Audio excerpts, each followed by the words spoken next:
ముని fruit. ఇది తిన్నారంటే smell చూసినారంటే ఎవడైనా పడిపోవాల్సిందే.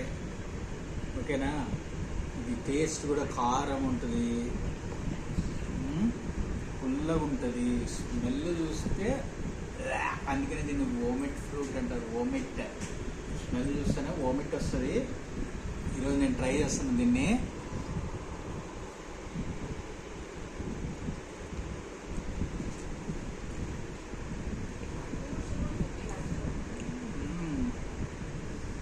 టేస్ట్ అయితే మీరు ఊహించలేరు.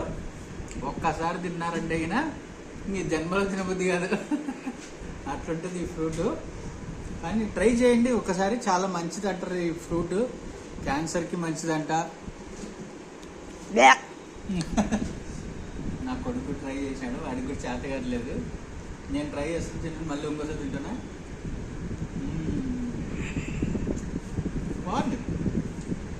కొంచెం తట్టుకోగలిగితే తినొచ్చు ఫ్రూట్ని. కానీ స్మెల్ ఉంటుంది. కొన్నేళ్ళు చీజ్ని ఫ్రిడ్జ్లో పెట్టి మర్చిపోతే అది చెడిపోతుంది కదా, ఆ స్మెల్ వస్తుంది. ఓకేనా? తెలుసు కదా చీజ్ చెడిపోతే ఎంత స్మెల్ వస్తుందో, దానికంటే ఘోరంగా ఉంటుంది. ట్రై చేయండి. Thank you.